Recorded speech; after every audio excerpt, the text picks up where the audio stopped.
Good evening, everyone. Hope you're doing well. My name is Victoria Zigopikowska, and I'm really glad that we can actually meet each other again during one of these sessions. We didn't have the sessions in the previous 2 weeks. However, we're gonna actually keep up with especially last week's topic, last week's seminar. So if you have any questions in the meantime, feel free to actually write them in the chat or feel free to write them down, and then we can go through it at the end of the session. I would love to mention that these seminars are sponsored by the Visegrad Fund, and if you're a creative who has a vision, an idea to actually create some project, international project, and you would need help with that, I would definitely suggest you to check out our partners. Today we're going to actually talk about a very exciting topic, and this topic is about transitioning from being an emerging artist and to actually becoming an established one. Sometimes people don't completely understand what's the difference. However, it's massive difference. And becoming an established artist means that you became professional. Usually, you became professional artist in a sense that you're not amateur anymore, that you're making money with your art, and that you achieved something in art industry. However, there's a big misconception about making it in the art industry as an established artist, and this misconception is usually connected with ideas like art is selling itself. Artist doesn't have to do a lot anymore. However, it's not true. So we're going to talk about these kind of misconceptions. We're going to talk about what makes an established artist an established one, and basically how you can eventually become one. So first of all, established artist is usually one who is also often participating in different exhibitions or art fairs, is represented by different galleries or agents, has a certain track record of records, or sorry, actually track records of sales, usually some commissions and different collaborations. In terms of the collaborations, it can be art collaborations, it can be marketing collaborations, it can be PR collaborations, is recognized by certain critics, media, or art institutions. So if we should discuss or we should get idea about the established artist, this would be one of these criteria about this, and how you as an artist can achieve something like this. First of all, it takes a lot of proactivity. We already discussed a lot of topics we're gonna cover today before, so I'm not going to go super deep into everything because we would be just repeating a lot of knowledge we discussed before. However, I'm going to just touch base on certain topics, and if you feel that you need to elaborate or on these kind of topics, or you feel like you don't remember what we discussed before, I strongly suggest you to check the previous seminars with it. However, you as an artist, you just need to be proactive. And if you don't want to be proactive, then you're not going to become established artist. What's difference between emerging artists and established artists is that established artist is strategically, proactively taking steps towards improving their career. So it's about having different milestones, but not only having these milestones, but creating opportunities for yourself to achieve different milestones. So, for example, milestones like having different exhibitions, not only in the country or city or a part of your country where you're based, but going international, going intercontinental, getting different awards. And honestly, I wouldn't really um, discourage you. I would actually strongly encourage you to even start with the smaller awards, smaller exhibitions, even maybe online awards, online exhibitions, exhibitions where you just send your artwork overseas. Of course, it should be like a trusting source, gallery, whatever, or whoever you're gonna collaborate with. But there should be something, even small things, what you're doing, and basically what proves that when people look at your CV, they're really able to see that, okay, this person is growing, this person is doing more things. The same goes or counts in terms of sales. When someone comes to your website and they see this artwork was sold, this artwork was sold, or you promote even sold artworks on your social media, then people will, of course, automatically think that other people are more interested in your art, and that it will trigger this kind of fear of missing out on your art. So make sure that even small sales can actually make a big impact in the eyes of people. The same goes for the media mentions. In the beginning, you as an artist, you need to be proactive. You need to really reach out to media yourself, even local media, local radios, local TV. Just start with a small one and then go bigger, bigger, bigger. But once you're going to have certain portfolio of media mentions, then you can always say, hey, I was mentioned by this press, I would love to collaborate with you. And of course, it depends on your budget. Some media are perfectly fine publishing for free about you. Some media are not really open to something like that, but it really depends about your preferences. It depends really like how you envision just your road to success. And then it's as well important to kind of understand what resonates with your audience, what resonates in the industry you're working with. In It's just these kind of things. It seems it might seem very basic, but a lot of artists are struggling with this.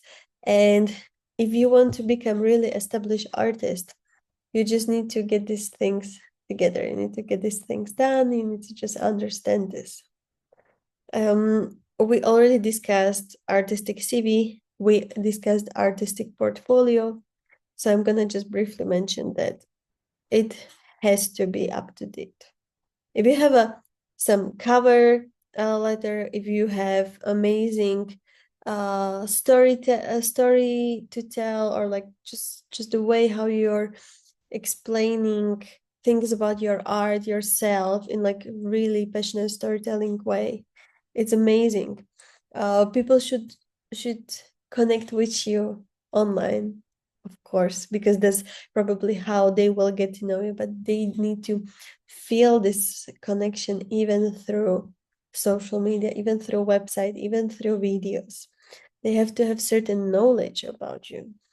And I would just strongly encourage you to be very critical about yourself. I would strongly encourage you to as well ask maybe your peers or people who are not involved in the art industry at all, people who are not emotionally connected to you, to just go through your social media, to go through your website, to go through the information online about you, and just give you really objective, sometimes even harsh feedback about how are you presenting yourself online, how it works online, whether they're able to understand who you are, whether they are able to just see your art, buy your art, like what's their impression. It's really good to get feedback from people who really have minimum knowledge about who you are. Maybe try even ask your colleagues. Your colleagues might not know that you're an artist and you're trying to become established one. So really try to leverage your network as much as possible. And once you have certain base, it's great to build the momentum. So always try to seek seeking follow-up opportunities in terms of the gallery, in terms of working with the collectors, in terms of working with other partners to create more collaborations. Because once someone has a positive experience with you, it's so much easier to turn them into client, to turn them into partner, to turn the previous collaboration into another collaboration. I can personally tell you that when we at Victory Art, we have a positive collaboration or positive relationship with certain artists. We really love to just work with this person because they know us, we know them, we know how big room for flexibility there is, we know what to expect from them, just everything goes so much smoother. So if you're able to get to know someone like this, if you're able to actually leverage previous collaborations, please definitely do it. And if you're brave enough, you can reach out yourself even to art critics, towards media, bloggers, influencers, whatever. Of course, like feel free to do it. But if you're really brave, try to even reach out to art critics who can be very, very harsh. However, if it goes well, then it can really help you to build your career. In terms of turning or becoming an established artist and really crossing the barrier from being emerging to becoming established artist, you need to expand your network, whether you like it or not. I know we already discussed this kind of sales collaboration opportunities before. I'm aware that a lot of artists are not really comfortable with it. However, you are your best salesperson. No one can represent you better than yourself. Just remember that you are your biggest salesperson, you're your best friend. What means actually that you attending different gallery openings, different art fairs, different events can help you to really grow your network. We discussed it before, we're not going to go really into details here, but approaching different curators, other artists, gallery owners, that can open doors for a lot of collaborations or additional introductions. Honestly, I personally have in my network a lot of artists who I never worked with, but I have them still on my mind. I have their contacts saved somewhere, or actually in our company CRM, where basically I sometimes like occasionally dive into for opportunities for different collaborations. And I understand that sometimes it means that collaborations will take longer. It means that I'm reaching out to these people after 5 years, 4 years, but basically, it's really good to just know about this kind of people. We discussed as well engagement with mentors and different role models. So seeking advices from established artists is a bit more challenging in the creative industry. However, if you're able to find such a person, I would definitely suggest you to go for it. Of course, have a little bit of perspective because people are will always be emotionally involved in the art industry. They will always have emotional perception, personal perception of the things of your art. You will have very personal perception of your art. However, sometimes it can bring you a lot of value, a lot of new connections. So if you're able to find the right person, definitely go for it. Joining different residencies different workshops, making workshops yourself, joining art incubators, joining I don't know, art um, schools, art sessions, whatever you can join in the beginning brings value, especially if it's connected with a good company or with good name of the artist, good name of the lecturer. So feel free to really do that, and you can easily put it on your CV, on your artistic CV. So definitely don't hesitate to do it. In the beginning, you as an artist, you just need to do a lot of things. Once you're a more established one, you need to become more picky. But in the beginning, when you're really trying to build your sales process, your sales network, just in general, your network, it's better to participate in more events than less events, or to just join more events than less events. Once you're, of course, growing, then it's completely different topic. But in the beginning, you really have to do it. We already discussed signature styles, the style that you really should have certain focus, either on team, medium, techniques, very different things. However, there should be certain consistency in your art. If there is no consistency, then it means that there is no brand. Then it means that you don't have your artistic identity. And when people see that you don't have artistic identity, that's a big problem. Because you can't become established artist without having certain identity. I met artists who basically built their whole reputation on being completely unpredictable. There are those kind of artists, but that has to be, again, part of your identity. So it's just very this is actually one of the most difficult parts of being artist, and this is one of the most difficult things to come up to realize, to kind of understand about yourself. However, once you're able to do it, you're able to go really, really long way. Of course, it's important to have high quality documentation, like having good photos, having good videos. These days, you're able to do AR, VR experiences very easily. In terms of the VR experience or AR experience, VR experience, like not a lot of people are so much involved in the VR, virtual reality, but in terms of augmented reality, it's very simple for you as an artist to do it. There are different tutorials. You can literally do it yourself from your cell phone, basically a model of your art. And then people are able to sit through their phone in their own home, what makes them actually make better decision about eventually purchasing art from you.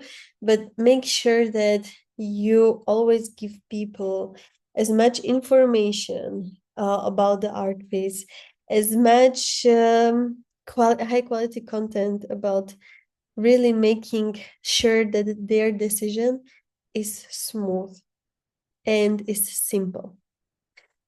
Honestly, I really hate when artists don't give descriptions of their artworks and then they expect someone to pay 3,000 euros for their art. I personally find it very self-centered and very unempathetic, because imagine you are buying a new couch. Okay, couch is maybe extreme example, but let's say you are buying very high-end jewelry. You want to have certain description. You want to know, okay, is it 14 karat gold? Is it 18 karat gold? Is it even gold? Does it have diamonds? What is it? How was it made? Like if it's by designer, why was it made, what it means, like a statement. There has to be something like that. People are just not going to be interested in your art, in your product, without having a proper description. And even if they will like your product, they will not buy it, and they will rather choose someone who can provide them with better security regarding the purchase. That's how it is. If you don't give them what they want, if you don't give them certain security, certain knowledge about the purchase, they will just move on and they will find another artist, especially when they are about to invest. Depends on price sensitivity of each person, right? But for some people, it's like above 50 euros, above 500 euros, above 5,000 euros. But every single person needs information about what they are getting into. We already discussed as well the digital presence, about the website, easy navigation, social media, sharing behind the scenes content. We had as well artist Andra Ehret joining us and discussing her collaborations with different artists, with just like making sure that you're able to expand your network in the art industry and really become the established artist. So we're not going to dive into digital presence and this kind of collaborations that much anymore. If you want, I'm gonna repeat it again. You can just refer to the previous seminars. They're all published on our websites. You can always find all the previous materials which we shared with you as well on our website, in terms of seeing the presentation, of seeing the document. So feel free to just refer to our website as the best source for everything.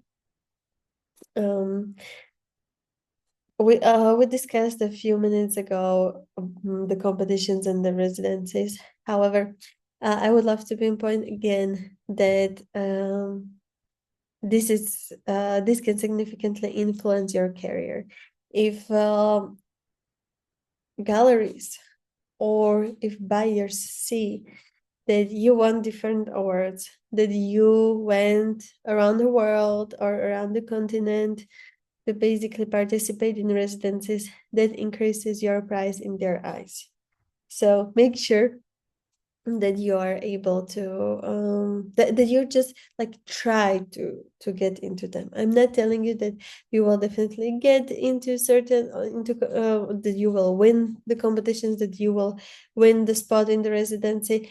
However, just trying is goes a long way, and I would definitely suggest you to do research about the submission, to really check whether you are the right fit for the specific competition and residency, that you're relevant for that specific project. Because if you are not reading properly the documentation, you're not reading the rules, then it means that you're wasting your own time, because you're gonna be declined immediately. So work smart, not hard. In terms of the gallery representation, I believe that we already mentioned it before. However, a lot of artists find it kind of difficult to understand the fact that art galleries are charging quite high commissions. While I partly understand and I partly agree that the gallery commissions are on a higher end, it's crucial to understand that these galleries have space which they have to fund. They have team which they have to fund. They have different marketing activities that they have to fund. They have production and logistic costs which they have to fund again. So it makes sense that they will have certain commission, and that you are going to probably earn a little less when you're collaborating with galleries. However, if you find a good gallery, if you find people, gallerist, curator, I don't know who else can work in the gallery, and you have a good match, they can become a huge help, um, kind of leader for you or mentor to navigate this whole industry. They are able to introduce you to people you would normally not reach, usually collectors, usually people who are interested in buying art. So make sure that you make decision about, and I mean informative, calculated, rational decision about working with certain gallery. It depends on the galleries. Some galleries can tell you that, hey, okay, we're willing to invest in you, but this is the region we're gonna have. This is where we're gonna sell it to our clients. Please don't compete with us. Don't work with other gallery in this region, etc. This is like kind of normal thing. But just understand that it will usually come with certain limitations. But if it's a good gallery, it's gonna bring you a lot of value, and especially if it's physical gallery and if the gallery works with small amount of artists, because the bigger amount of artists, of course, the more competition there is even within that gallery system. And how to actually start working with some gallery, one of the best things is that you will start attending their events. You can even comment on their social media posts. You can keep asking them about opportunities they have inside the gallery. So just like try to build certain warm connection and then see where it can go. In general, when people show up, when people are consistent, the galleries and the gallerists see that that basically this person is probably trustworthy.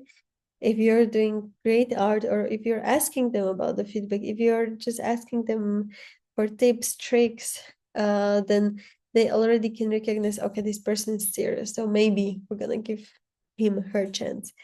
However, if they decline you or they don't want to work with you the first time, it's fine. Just try next time. Try asking more times.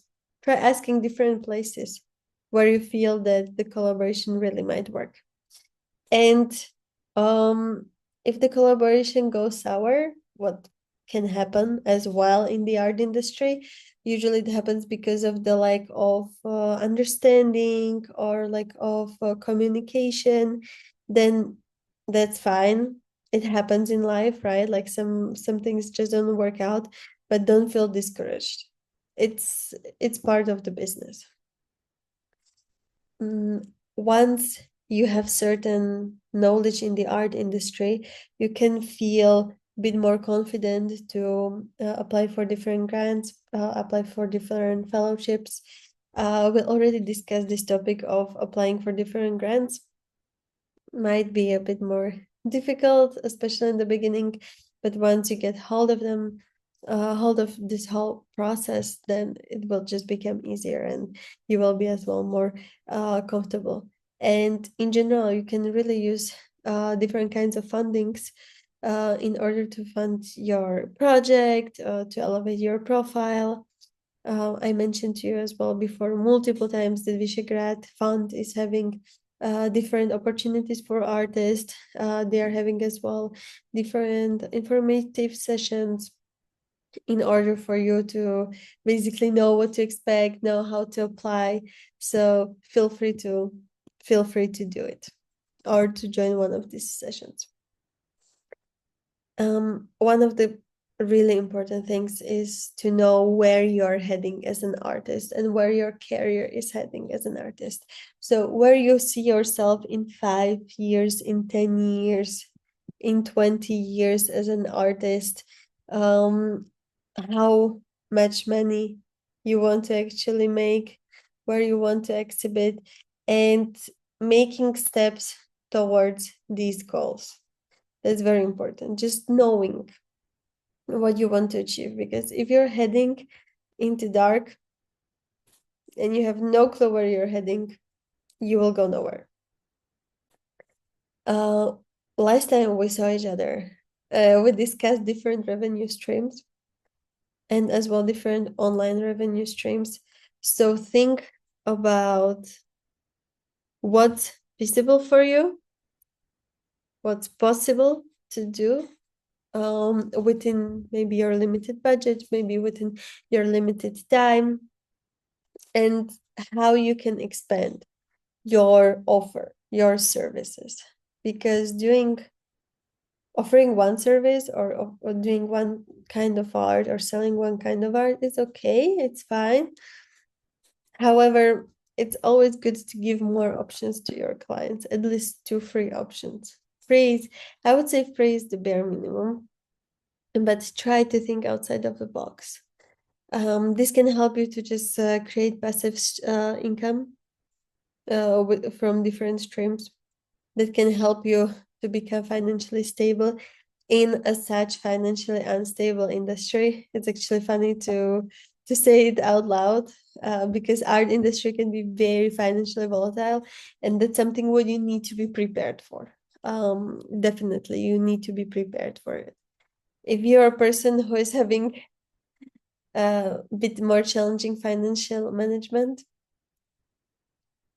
you just need to learn how to operate with finances and how to navigate finances within creative industries. Because even established artists, and this is something what people don't want to hear, but it's just reality check.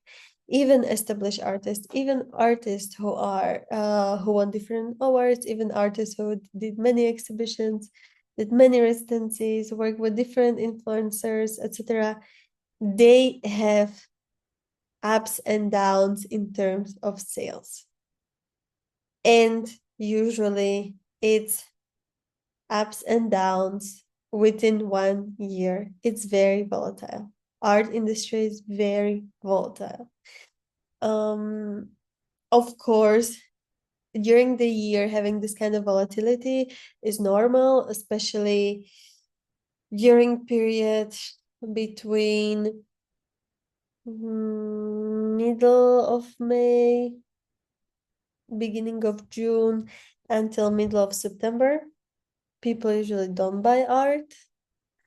That's, of course, like I'm generalizing, but majority of the time people don't care about art industry unless it's museums during the vacation. But that's as well why not that many exhibitions are happening during this period.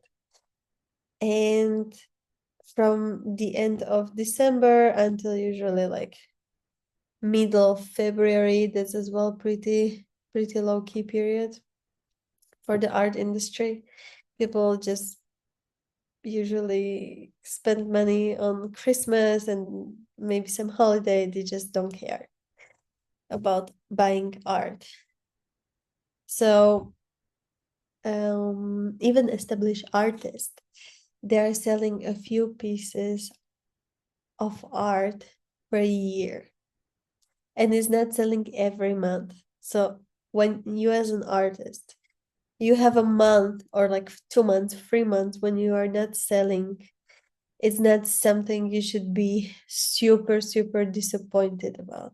It's a normal thing within art industry. I'm not saying that you should not work on it. Probably you will be able to find someone who's gonna purchase one of your products. Depends what kind of product you have. Of course, it depends on the product a lot. I was mainly referring to original artworks worth of few thousand euros. But the more streams of income you have, and I mean streams of income where you really put effort and you really think about it strategically, the more you will be able to build this financial base and financial stability. And in general, having certain savings for yourself, especially if you want to be a professional artist, you need to have at least like 3, 4, 5 months of savings in order to not feel constantly under financial pressure. And of course, it's important to track all the progress you have. Because if you don't have something tangible, I mean, maybe portfolio, or maybe having all this information published on the website that people can come, can see your progress, then, if it's not written, it's probably did not happen, right? So people need to have something tangible to actually look at, to see that like, okay, you're not just making it up, like they can backtrack it. So make sure that you keep up with updates regarding your career regularly, because even if you miss a few months, I promise you it can be pretty challenging. We missed a few things in our company, especially in terms of PR, and then it was really tough to backtrack all the PRs we were, or like all the press media we worked with. So definitely make sure that you have a look at it. Of course, in the art industry, you will be rejected a lot and you will be encouraged a lot. This is just reality check. However, if you're consistent, if you're working consistently in your career, if you are developing further, you're investing your time, and you're really serious about it, it's gonna be fine. But there's competition in this market, in creative industry. A lot of people think that they can be artists. A lot of people want to be artists because it as well sounds pretty cool to a lot of people.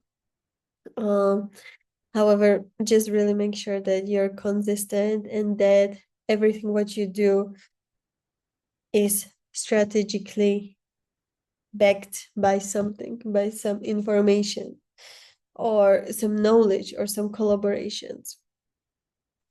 It can as well drive you to burnout at some point, but just make sure that you balance your career. Definitely celebrate the small wins. That's very, very crucial, especially in the beginning. Just having this champagne moment. It's like perfect. Like always think about your success as the champagne moment. This is my champagne moment. If you're drinking alcohol, feel free to open bottle of champagne, bottle of prosecco, bottle of cava, whatever you feel good about. If you're not drinking alcohol, you can cheers with I don't know, a fancy tea, fancy coffee, whatever you feel comfortable with. But make sure that you celebrate these kind of small moments, because that's actually something what will drive you further. I can really say this from my personal experience, especially when you are in the beginning of your career and you're really trying to just build your name. Then it's important to to stay positive. And of course, it's as well important to stay relevant and stay informed about what's happening in the market, what's happening in general in the art world, whether there are some technological innovations and etc. Based on the development of the market, you can eventually shift your strategy in your advantage. So always make sure that you have enough information to actually uh, create or do appropriate decisions about this.